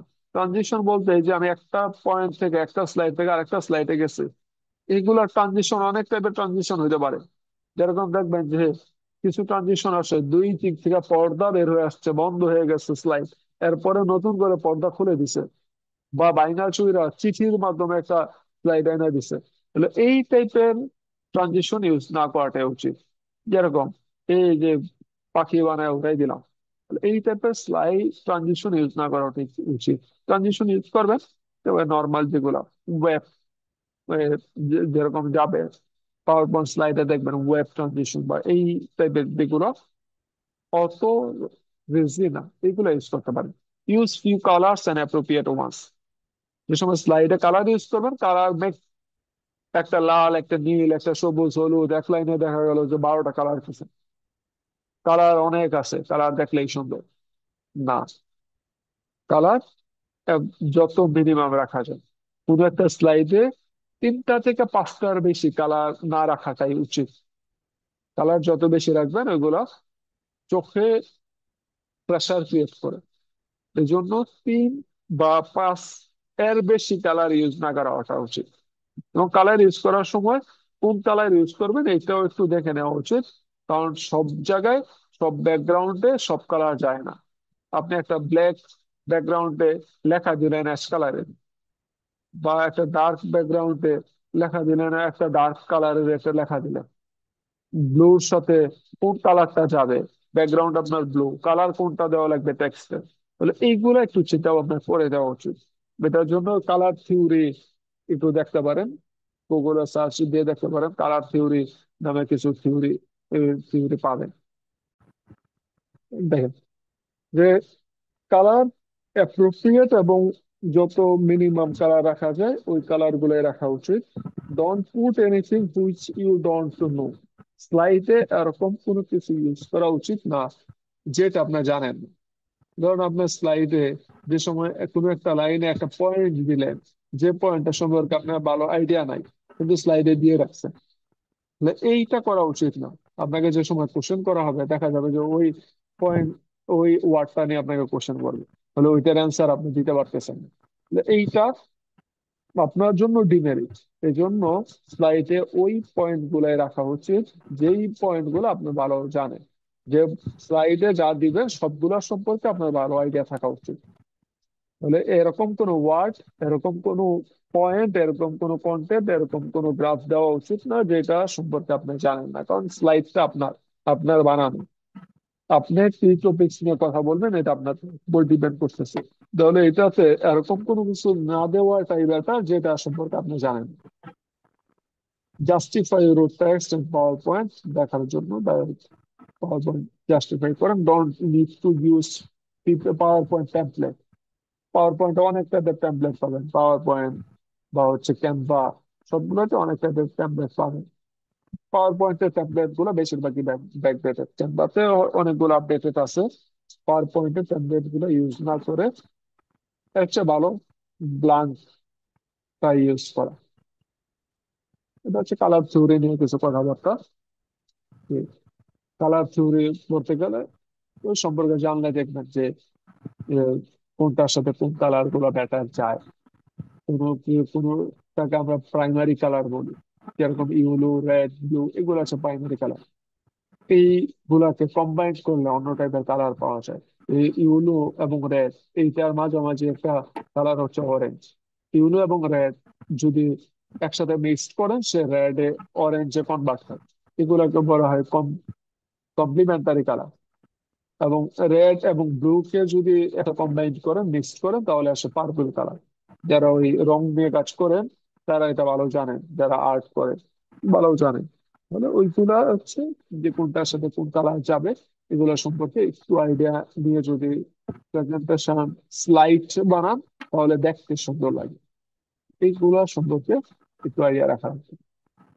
আর আপনাদের যদি হয় গ্রুপ প্রেজেন্টেশন, গ্রুপ প্রেজেন্টেশনে প্ল্যানিংটা ওই গ্রুপ অনুসারে করা উচিত। কোঅর্ডিনেটেড প্ল্যান, যে কে কোন টপিক্স নিয়ে প্রেজেন্টেশন দিবেন, কতটুকু প্রেজেন্টেশন দিবেন, তারপরে কে আসবে, তাহলে এই প্ল্যানিং এর সময় এইগুলো কোঅর্ডিনেট করা উচিত। একজন হয়তো বা টিম লিডার থাকতে পারে, সে ইন্ট্রোডাকশন করলো, এরপরে এই টপিকস নিয়ে এই এই কথা বলবে, এরপরে টপিকস নিয়ে কথা বলবে, এই প্ল্যানিং গুলো থাকা উচিত। অনেক সময় দেখা যায় যে তিনজন প্রেজেন্টেশন দিল, 4 নম্বর জন আইসা সে আর কিছু বলতে পারতেছে না, কারণ সে নার্ভাস হয়ে সে ওই জায়গায় স্টপ হয়ে গেছে। ওই ক্ষেত্রে বেটার হচ্ছে সে নেক্সট জনকে দিয়ে দেওয়া। নেক্সট জন যদি তার আসে পরের জন, তার টপিক্সটাও ভালো জানে, তাহলে সে দেখা যাবে সে হয়তো বা 30 সেকেন্ড প্রেজেন্ট করে পরের জনকে দিয়ে গেল। তার হয়তো কথা বলার কথা ছিল 2.5 মিনিট, সে 3 মিনিট কথা বললো। এইটা আপনাদের মধ্যে যারা হচ্ছে গ্রুপে থাকবে তাদের মধ্যে কোঅর্ডিনেশন ভালো হলে দেখা যায় এইটা অডিয়েন্স তেমন বুঝতে পারে না। কারণ অডিয়েন্স হয়তো ধরে নেয় যে তার পার্ট এতটুকুই ছিল, বা পরে তা অন্যজনে যে এক্সপ্লেন করছে তারই ছিল, কারণ অডিয়েন্স তো জানে না কার কতটুকু পার, তাই সে কে কতটুকু কথা বলবে। তাহলে এইগুলা প্ল্যানিং এর সময় এইগুলা নিয়ে কে কতটুকু কথা বলবে, কে কোন পয়েন্টের অ্যান্সার কে দিবে, কোন টপিক্সের অ্যান্সার কে দিবে, এইগুলা প্ল্যানিং করা নেওয়াটা বেটার গ্রুপ প্রেজেন্টেশনে। কার কি রুল হবে এগুলো অ্যাসাইন করে দেওয়া। তো প্র্যাকটিস করার সময় অন্তত সবাই একসাথে প্র্যাকটিস করাটা বেটার। যেরকম টোটাল প্রেজেন্টেশনটাই একবার প্র্যাকটিসের সময় যে কিভাবে টোটাল প্রেজেন্টেশনটা যাবে ওইটা প্র্যাকটিস করে নেওয়াটা বেটার। এইরকম জানতে না হয় প্রেজেন্টেশন দিতে এসে প্রথমবারের মতো সে জানে প্রথমবারের মতো সবাই একসাথে প্রেজেন্টেশন দিতেছে, তাহলে গ্রুপ প্রেজেন্টেশনটা অতটা বেটার হবে না। Consistent design. ডিজাইন কনসিস্টেন্ট বলতে বোঝানো হয় যে আমার টপিকস আমি একরকম ডিজাইন করছি, আরেকজনের টপিকস আসার পরে সে অন্য রকমের ডিজাইন নিয়ে আসছে, এরকম যাতে না হয়। ডিজাইন কিছুটা চেঞ্জ আসতে পারে, কন্টেন্টের উপর ডিপেন্ড করে। একই টাইপের কন্টেন্ট আমি কথা বলছি, যেরকম রেক্টিফিকেশন নিয়ে একজন টপিক প্রেজেন্টেশন দিল, তাহলে রেক্টিফিকেশনে 4 জন প্রেজেন্টেশন দিল, তাদের স্লাইড যাতে সেম টাইপেরই থাকে। একজনের রেক্টিফিকেশন কি, রেক্টিফিকেশন বলতে কি বোঝায়, ডেফিনেশন, এগুলো এক রকমের স্লাইড, ক্লাসিফিকেশন আবার আরেক রকমের স্লাইড, আবার যে এইটাকে যে সময় ইমপ্লিমেন্টেশনে গেল ওর আরেক রকমের স্লাইড। এই রকমের যাতে না হয়, কনসিস্টেন্ট একটা স্লাইড থাকে, তাহলে দেখতে সুবিধা। কন্টেন্টের উপর ডিপেন্ড করে স্লাইড যে ডিজাইনে কিছুটা চেঞ্জ হতে পারে। সাপোর্ট ইচ আদার, একজন আরেকজনকে সাপোর্ট করলে দেখা যায় গ্রুপ প্রেজেন্টেশন ভালো হয়। গ্রুপ প্রেজেন্টেশন মানে 3 জন বা 5 জনের যে সময় প্রেজেন্টেশন দিবে, 5 জন মিলেই কোনো না কোনো প্রেজেন্টেশন, 5 জন মিলেই সাকসেস। গ্রুপে একজন খুব ভালো করছে, বাকিরা ভালো করে নাই, খুব বাজে করছে, এর মানে গ্রুপটা অত ভালো ছিল না। এঙ্গেজ উইথ দ্য অডিয়েন্স, অডিয়েন্সের সাথে এঙ্গেজ হবেন। সবার টোন একরকমই থাকুক। অনেক সময় দেখা যায় যে প্রেজেন্টেশন যে সময় দিতেছে একজন এসে খুবই উচ্চস্বরে কথা বলতেছে, আর পরের এসে একেবারেই স্লোলি কথা বলতেছে। একজন আহ, আরেকজন এসে হয়তো বা নর্মালি কথা বলতেছে। যে সময় প্রেজেন্টেশন দেবে সবার ভয়েসটা যাতে মোটামুটি সেম টাইপেরই থাকে, একজনের খুবই স্লোলি, একজন খুবই ফাস্ট, এরকম হয়ে যাতে না হয়।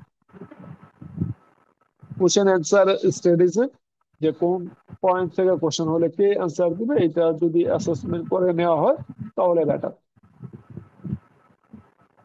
আর মার্কিং ক্রাইটেরিয়াতে আমরা হচ্ছে কিছু রুব্রিক্স ইউজ করি, প্রেজেন্টেশন আমরা কিছু রুব্রিক্স ইউজ করি।